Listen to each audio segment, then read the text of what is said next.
مساء الخير عليكم جميعا، ازيكم؟ يا رب تكونوا كلكم بخير. كل سنة وانتم طيبين. هنبدأ نعمل مع بعض وصفات العيد، وان شاء الله نبدأ بالكحك. انا بحب اعمل من كل حاجة كمية قليلة كده. ما بحبش اكتر يعني، بس افرح نفسي وافرح البيت كده واحس ببهجة العيد. فان شاء الله نعمل كيلو واحد بس من الكحك.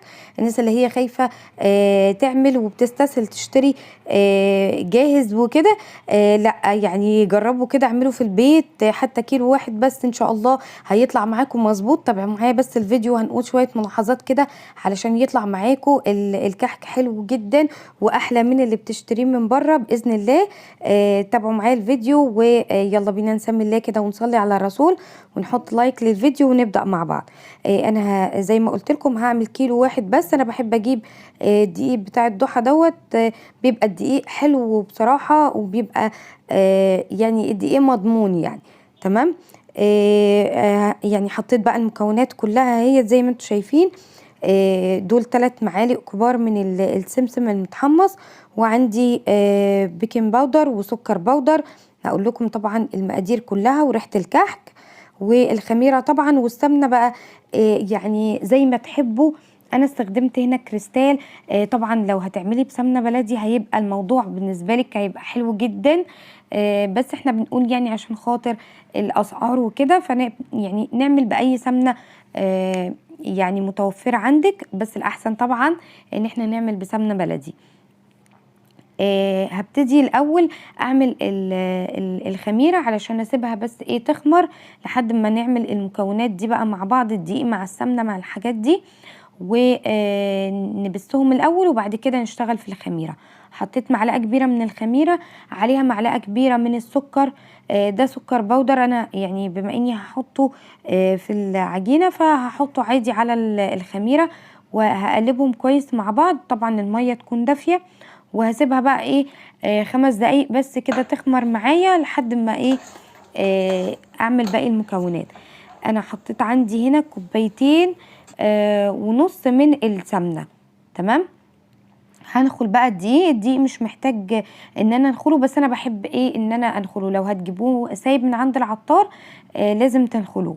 تمام. واحط المقادير كلها الجافه اللي موجوده عندي. احط رشه ملح على الدقيق. لو هتستخدمي دقيق سايب 7 كوبايات ونص من الدقيق، عليهم رشه من الملح. وهنحط كيس من الخميره الفوريه او معلقه كبيره من الخميره، ومعلقتين كبار من السمسم او 3 معالق زي ما تحبوا، ومعلقه صغيره من ريحه الكحك، ومعلقه كبيره من السكر البودر. وانا حطيت هنا لبن بودره 3 معالق، وده اختياري، لو مش حابين تحطوه ما تحطوهوش، بس هو بيدي للعجينه طعم حلو كده. تمام. انا قدحت عندي السمنه. انا بحب السمنه تبقى مقدوحه كده. ده لو هتعملوا كميه كبيره، بس انا بحبها تبقى مقدوحه. لو هتعملوا كميه كبيره يفضل السمنه تبقى مقدوحه. كميه قليله السمنه يا دوبك تسيح بس كده على النار. بس انا بحب ريحه الكحك كده بالسمنه المقدوحه. اي نعم انا مش عامله كميه كبيره، بس انا بحب اقدح السمنه. الخطوه دي مهمه بقى جدا جدا، ان احنا نبس السمنه مع الدقيق كويس جدا جدا. طبعا انا بشتغل بالعجان، هتشتغلي بايدك يبقى هتقعدي تبس فيها مش اقل من ربع ساعه، من 10 دقايق لربع ساعه، لحد ما الدقيق يتشرب السمنه او يتبس كويس جدا جدا بالسمنه. تمام. انا استخدمت هنا الناس اللي هتستخدم العجان اللي هي الكف، السلاح اللي هو الكف ده، وهبتدي اعجن فيها زي ما انتم شايفين كويس قوي. بصوا العجينه وصلت معايا لحد فين، اتعجنت حلوه قوي. السمنه اتبست كويس جدا جدا جدا مع الدقيق. ودي انا بحب يعني ابسها بايدي برضو كده بعد العجان شويه، لحد ما اتاكد ان بصوا الدقيق شرب كل السمنه. تمام. هبتدي بقى كده انزل السوائل. عندي نص كوبايه من الميه حطيتهم على الخميره اهي، ونص كوبايه من الحليب على الميه. تمام. يعني السوائل ما تبقاش كلها لبن وما تبقاش كلها ميه، الميه هتنشف لك العجينه، اللبن لما بنعجن بلبن لوحده بيطلع الكحك قلبها طري. تمام.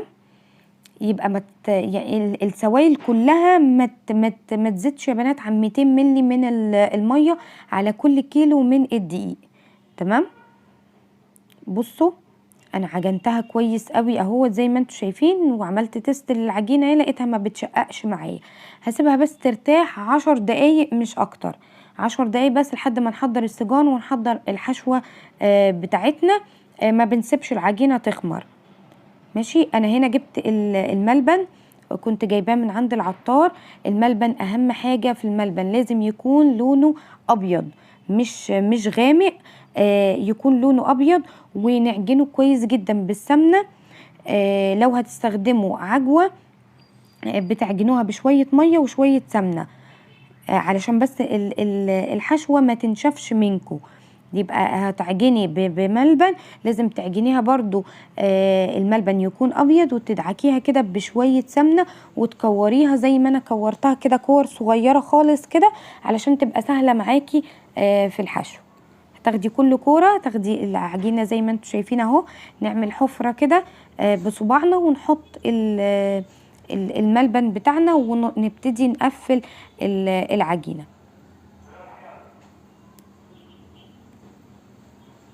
تمام. هنبتدي نكور كده. انا بحب استخدم قوي المنقاش. طبعا انا عارفه ان هو بياخد وقت كبير يعني شويه، بس انا بحب جدا استخدمه. تقدري تستخدمي طبعا البصامه، هتبقى بالنسبه لك سهل جدا. تمام. احنا مشغلين طبعا الفرن. الكحك لازم يدخل على فرن سخن. والتسويه انا بحب اسوي في الصاجان دي اللي هي الالومنيا دي، بتطلع لي التسويه بتاعت الكحك حلوه قوي. بصوا زي ما انتم شايفين بنقش بقى الكحك اهو، وهبتدي بقى ارصه واعمل معاكم بس ايه كده كام واحده. بصوا التشكيل، بصوا طبعا حجم الكحكه يرجع لكم، عايزينها صغيره اصغر من كده، عايزينها اكبر من كده، براحتكم خالص. انا قعدت بقى خلصت الكميه كلها زي ما انتم شايفين، خلصتها. اخدت معايا ايه الصاجين ونص دول. هبتدي بقى احط اول صاج انا عملته في الفرن. هو الفرن عندي يعني هياخد صاجين، وممكن انقل الشويه اللي في الصاج التالت دول في صينيه صغيره وهحطها. الكحك عندك لو ساده بتسويه على 160، لو محشي بملبن زي اللي احنا عاملينه ده هيستوي على 180. الكحك اللي هو الساده احنا عايزينه يستوي من بره ومن جوه. تمام. الكحك اللي هو بملبن بيبقى يعني سمكه مش تخين شويه، فبنسويه على 180. تمام. بصوا اخد معايا تقريبا نص ساعه لحد ما استوى. شفته من تحت لقيته لونه بقى حلو ذهبي كده واستوى من تحت. طفيت الفرن وشغلت عندي الشوايه لحد ما اخد لون حلو من فوق. مش قادره اقول لكم بقى ريحه الكحك كانت رهيبه والله العظيم، تحفه. طلع زي ما انتم شايفين اهوت، النقشه بتاعته ما راحتش ولا اي حاجه. طيب بعد التسويه لو النقشه بتاعته راحت يبقى انت يعني زودتي الخميره او البودر طبعا، او سبتيه يخمر بعد التشكيل. بعد التشكيل احنا ما بنسيبش الكحك يخمر خالص، بنسويه على طول. هوريكم بقى واحده من جوه عامله ازاي. بصوا بقى الملبن علشان عجناه كويس بالسمنه، بصوا متماسك جوه وفي نفس الوقت بيدوب، يعني مش ناشف معاكو، لا بيدوب معاكو كده ولين كده في الكحكه. بصوا الكحكه ناعمه جدا، ناعمه قوي، وفي نفس الوقت الكحكايه ماسكه نفسها. يعني لما تيجوا تقطموها كده تبقى دايبه معاكو، بس في نفس الوقت الكحكايه بصوا الملبن من جوه عامل ازاي، تحفه. زي ما قلت لكم عايزين كحك ناعم قوي، يبقى نحط 2.5 كوباية من السمنه. تمام. عايزينه ناعم وسط، يبقى هنحط 2.4 كوباية من السمنة على الكيلو الدقيق. جربوا بجد الطريقة دي هتعجبكم جدا، وانا معتمداها بقالي سنين ما بغيرهاش. بجد حلوة قوي. وجربوا زي ما قلت لكم كده في كمية بسيطة، كيلو دقيق بس يعني، وان شاء الله هيطلع معاكم حلو جدا. سموا الله كده بس وابدأوا اعملوا، وان شاء الله هيطلع معاكم احلى من الجاهز بإذن الله.